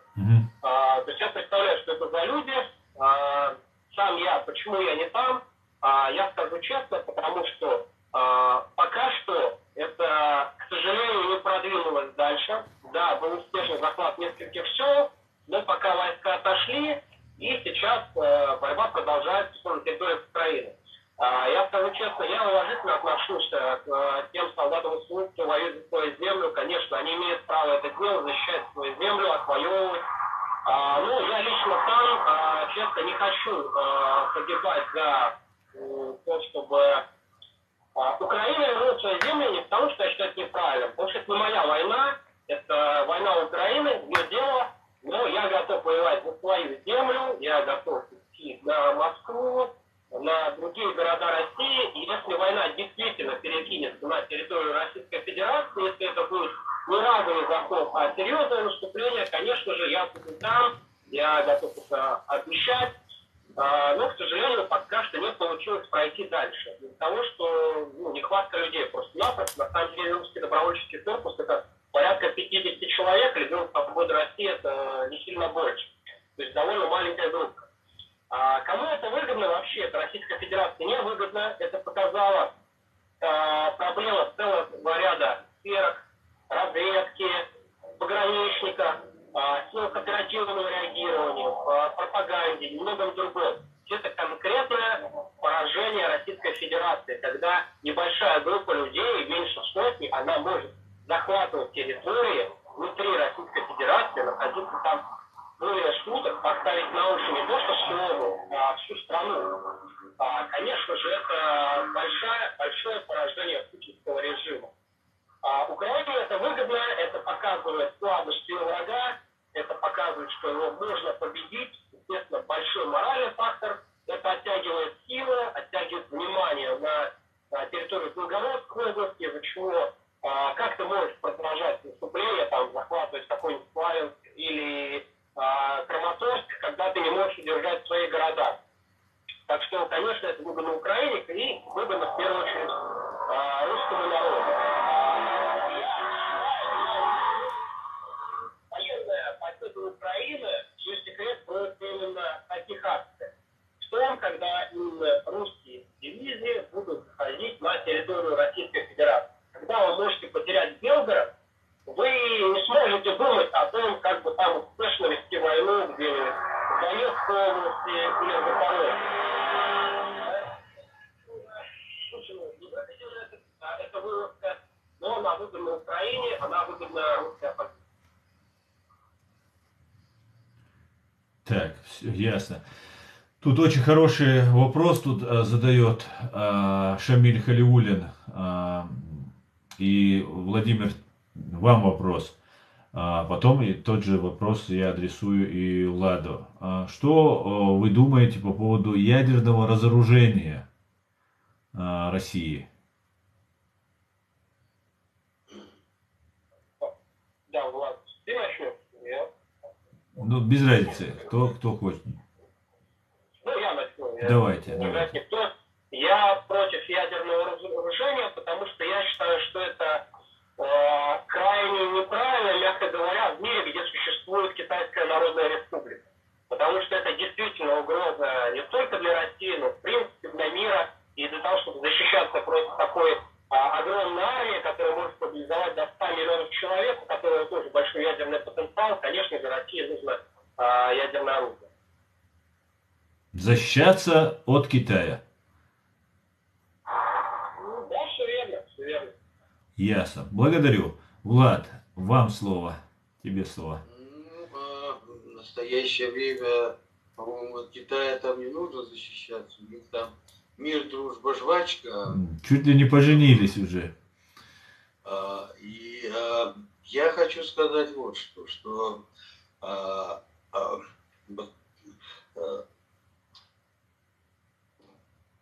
в качестве одних из условий мира от Украины, Украина выдвигает, помимо ухода российских войск со всех оккупированных территорий, признание Советского Союза, развалившимся, значит, полного суверенитета за всеми бывшими советскими республиками. Третье это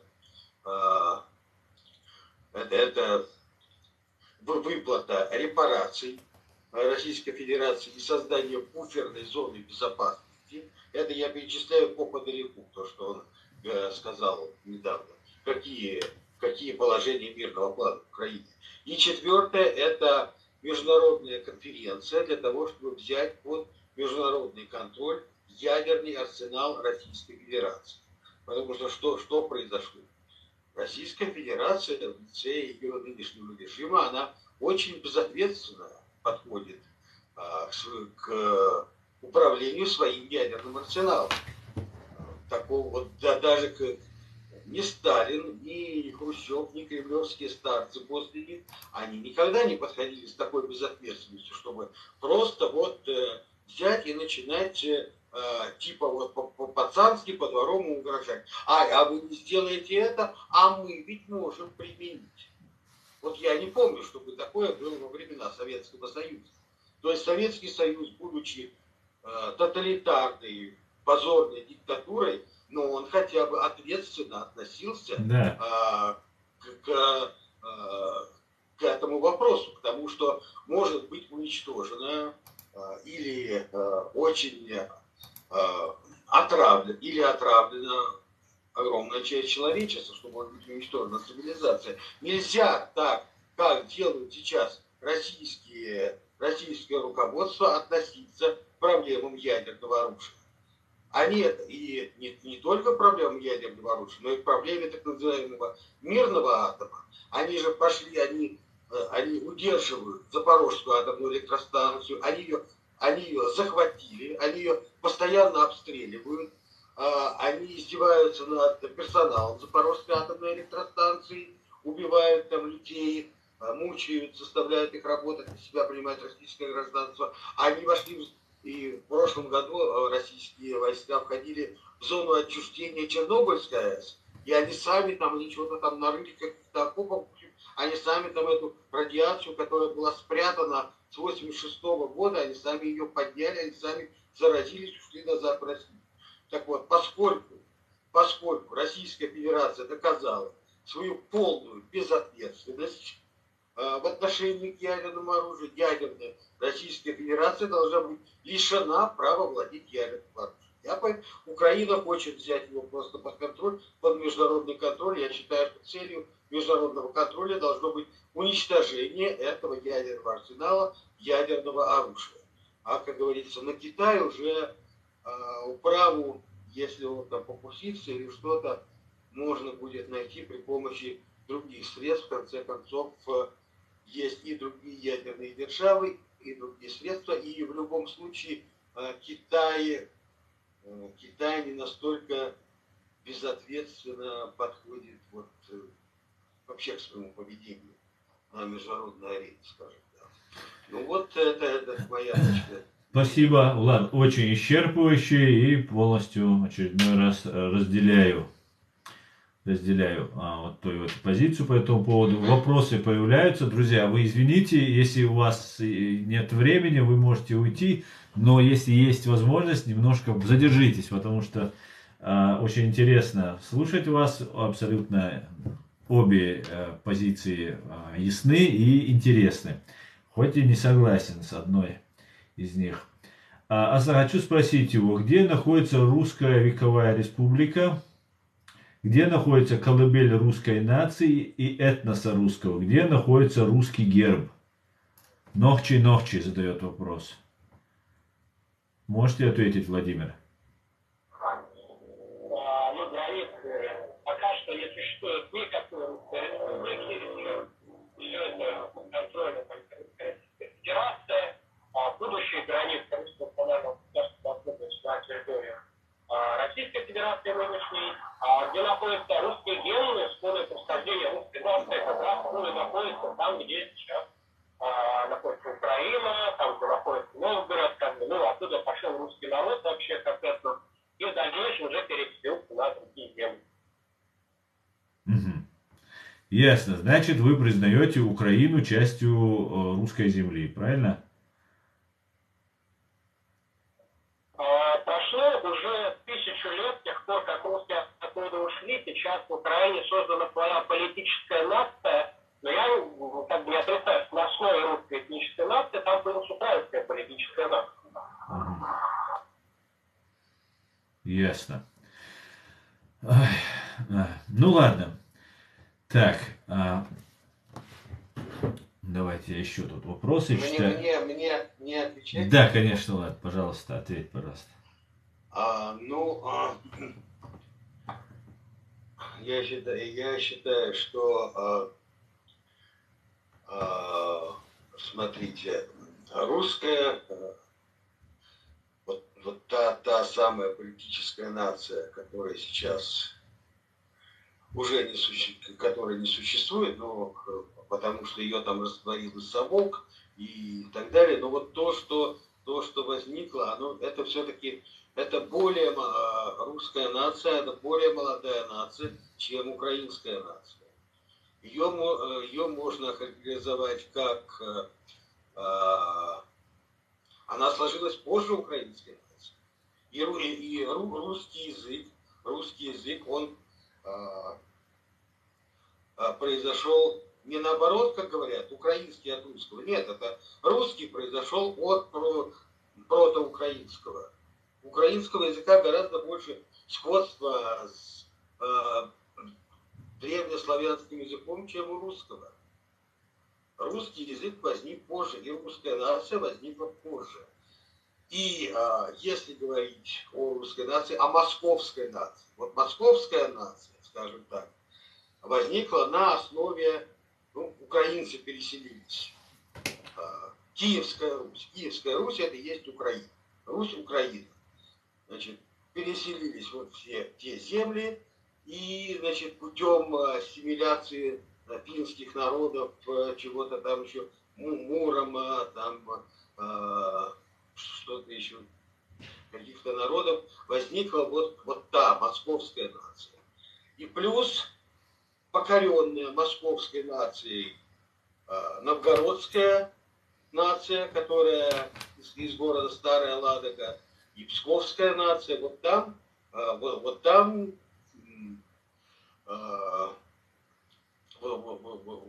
те нации, они более на одном уровне с украинской нацией. На одном уровне, как мне кажется, вот, потому что они там возникали одновременно.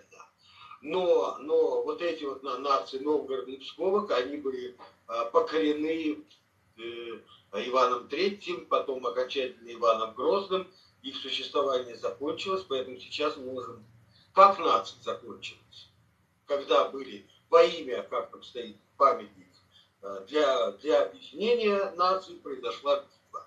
Так вот, те нации, мы не можем говорить о том, что они сейчас существуют, они были уничтожены.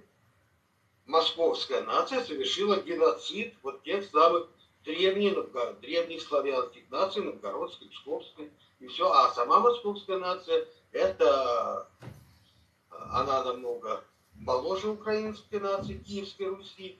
Естественно, не может претендовать на территорию Украины, скорее Украина может претендовать на Москву, а не наоборот. Полностью очередной раз согласен. Тут мне Хорзум из Украины пишет, что зачем эти пытки, зачем эти русские в эфире. Я хочу сказать, что Влад разделяет моих же взглядов человек, поэтому вне зависимости от его национальности. А Владимир это русский националист, чья позиция мне знакома как позиция русских националистов. Владимира я слышу точнее в первый раз сегодня.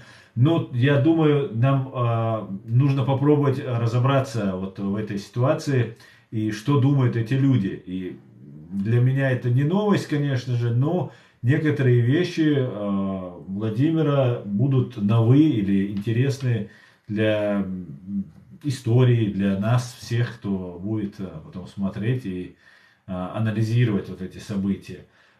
Я также считаю, как только что говорил Влад, что позиция Владимира, она ошибочна, именно строится на ложном представлении о истории русского народа, и оттуда вытекают последующие разные вещи. И дальше, больше я бы даже сказал, позиция Владимира мне напоминает не русского националиста, а скорее больше такого русского империалиста, который считает, что его народ, его нация, она стоит над другими нациями, что это цивилизация, к которой должны присоединяться.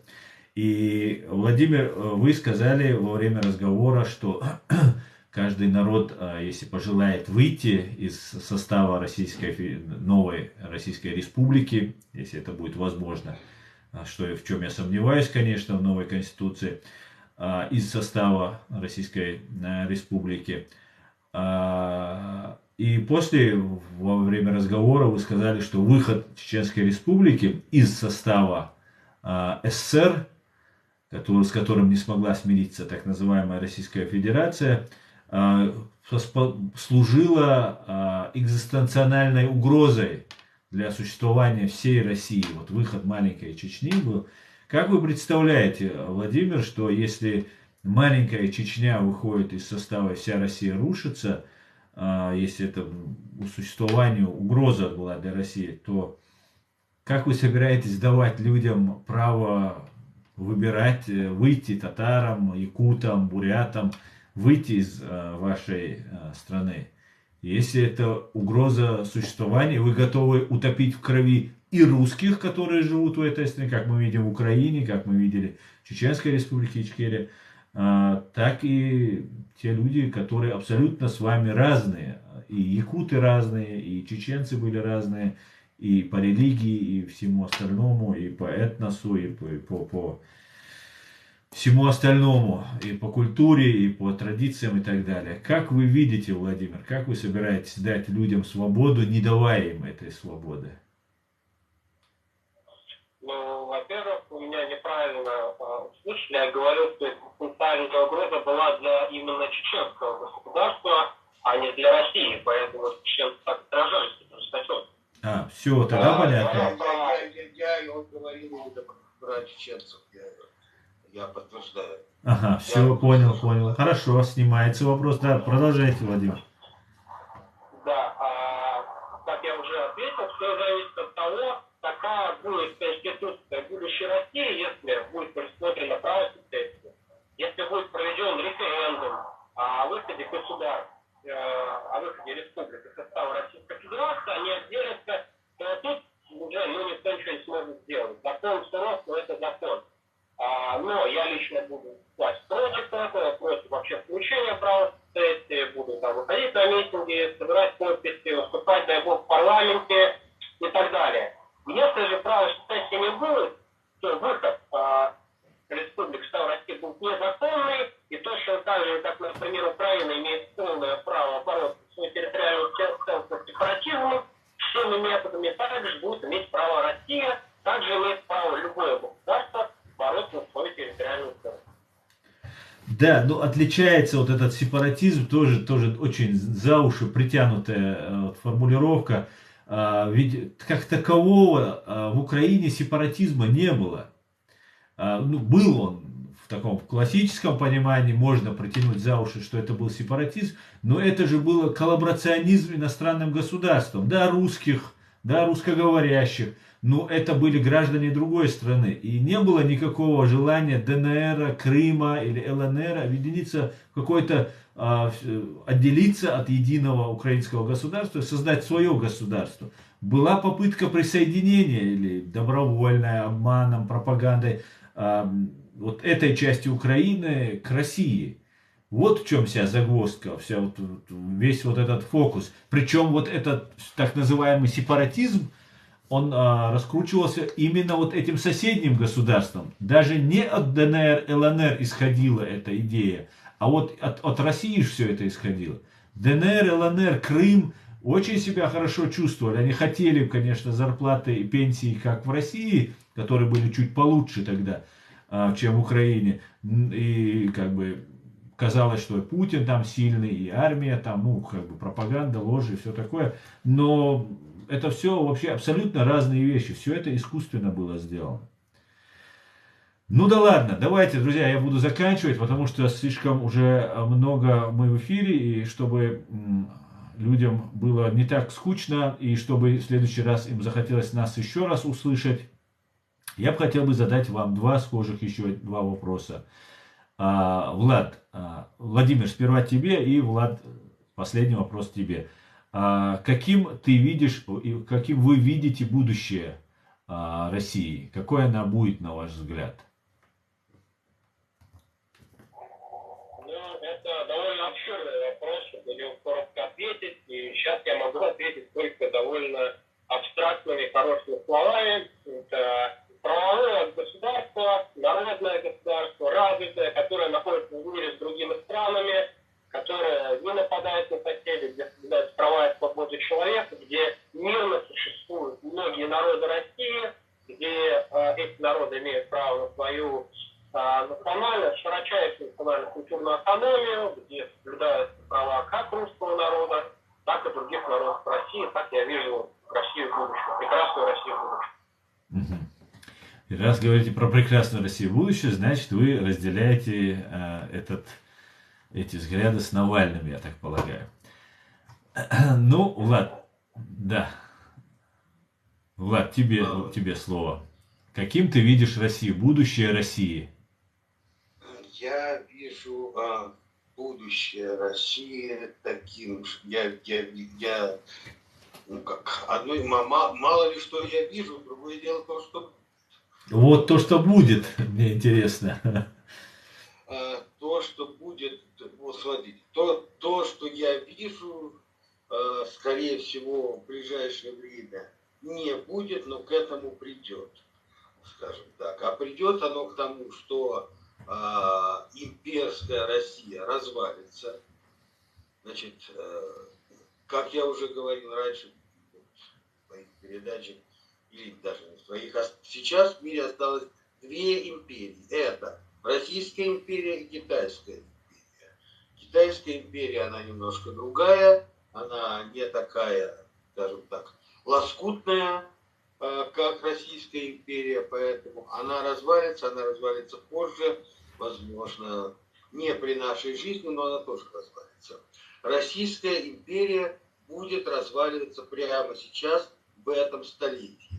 И вот будущее России я вижу как будущее нескольких равноправных, правовых, дружественных, неагрессивных национальных государств, русских и других народов, всех народов, населяющих нынешнюю Российскую Федерацию, каждому из которых должно быть дано право на самоопределение, и право на самоопределение тоже должны получить и жители русскоязычных областей.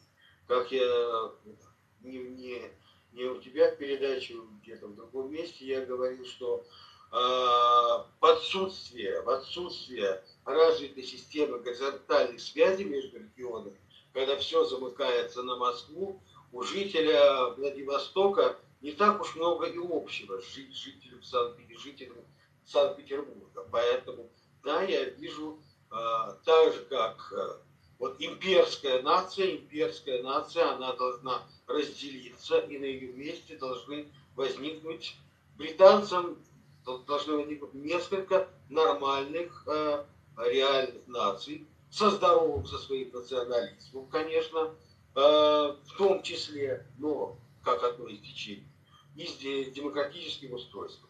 Великобритании плохо не стало от того, что распалась Британская империя. Точно так же и Испании, и Португалии и так далее.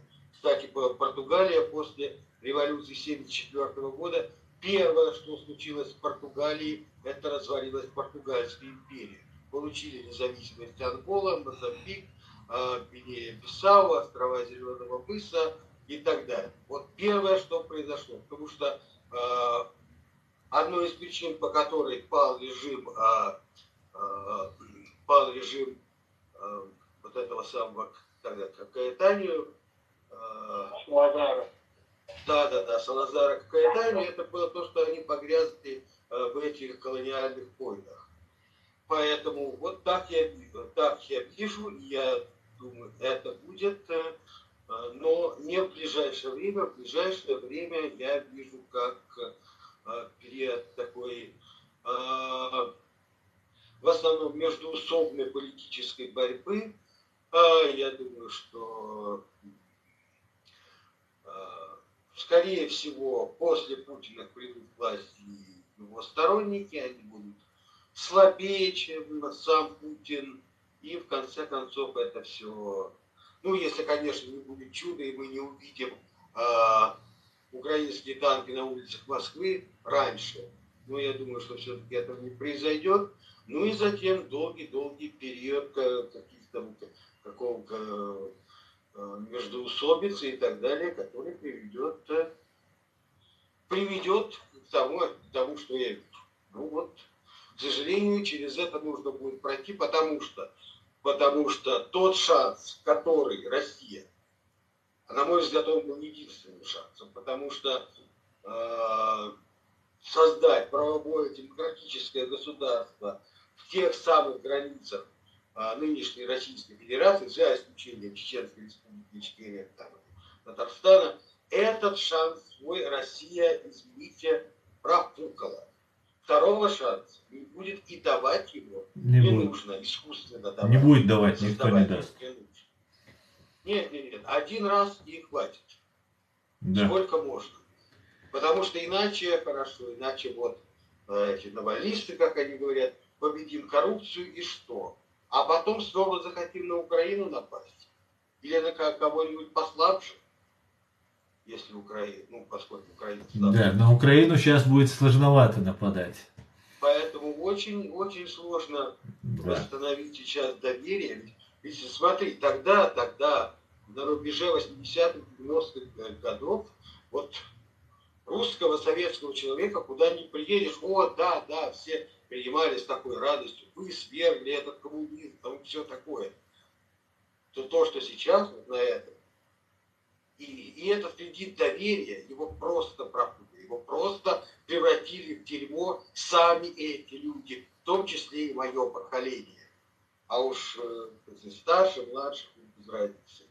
И поэтому этот кредит доверия уже не восстановить и искусственно его не создать. Спасибо, полностью, опять же, соглашусь. Хочу поблагодарить тебя, вас, Владимир. И знаете, у меня давно не было на канале вот этих доз-атак, которые есть сегодня. Как только я написал название с русским демократом и националистом «Общается чеченец», как в старые добрые времена, когда я затрагивал взрывы домов в 99-м, Патрушевым с Путиным, российских домов, когда я вел какие-то там исторические моменты Ичкерии, очень сильно проявляли к каналу. Как вы знаете, мой канал запрещен на территории России. И сегодня весь наш стрим, он подвисает, в ТикТок работает нормально, интернет, то есть у меня отличный. Запись через Zoom идет тоже без проблем у нас, а вот сам канал у меня подвисает. И это было уже, наверное, пару месяцев это уже не было. Я думаю, это заслуга у вас двоих людей, которые сегодня пришли. А значит, наступили мы на правильную мозоль, на мой взгляд. Разговор мне понравился. Ничего такого неожиданного я для себя не услышал от Владимира. Конечно же, я очень надеялся, что в Вильнюсе живут русские националисты, которые больше похожи там на чеченских националистов, которые не хотят чужих земель, хотят только свое. Но, видимо, где русский проливал кровь или где он там бросил окурок, это тоже его, видимо, где его штык и его сапог добрался, это его. Ну, посмотрим. Это все привело к тому, к чему нас, вот мы сегодня видим, Россию привело вот эта позиция. Это моя позиция. Я с уважением отношусь к вам, друзья, к вашей позиции. И на этом я хотел бы завершить свой стрим. И еще раз поблагодарив вас и своих зрителей. Спасибо всем большое. Спасибо большое, было очень интересно. Спасибо, что позвали. Пожалуйста. Хорошо, всего самого хорошего, друзья. Слава Украине! И все будет Ичкерия, друзья. До свидания. До свидания. Давайте, друзья. Вы выключаетесь, и я попрощаюсь со своими зрителями. И на этом закончу свой сегодняшний стрим. Друзья, вот как вы видите, вы свидетели того, что у нас большие проблемы со связью, хотя картинка и подвисает, но звук, слава богу, был. Если же звук, картинка не исправится, я залью это видео, которое я записал, залью его целиком и полностью в YouTube, и вы сможете увидеть уже с картинкой. Друзья, мы должны очень разбираться, очень быть внимательными. Вот та позиция, которую сейчас высказал Владимир, эта позиция для меня не нова, как и для вас многих. Она нисколько не отличается от путинской позиции, вот так как у них между собой есть какие-то недопонимания, и конкуренция, борьба за власть, но мы для них являемся людьми второго сорта. Так как Владимир говорит, что его беспокоят русские, которые живут в Татарстане, но его не беспокоят татары, которые живут на своей земле и говорят на русском языке и фактически подвергаются русификации. Это его не беспокоит. Это говорит о том, что это национализм, который стоит выше общепринятых международных, гуманитарных, человеческих принципов, к которому сегодня в 21 веке подобралось наше человечество, подкралось, я бы даже сказал. Но вот такая вот она жизнь, такая вот она Россия. Поэтому нам всем хорошо это знать, мы должны знать этих людей, их позицию. И если нам как-то удастся, как сказал Влад, им организоваться, и они создадут свою русскую республику, русское государство, где русские будут говорить на своем языке, а татары будут говорить на своем языке, то считайте, мы пришли к успеху. Поэтому надеемся на лучшее, верим в ЗСУ, слава Украине, все будет Ичкерия, и, Господи, благослови Америку. Всего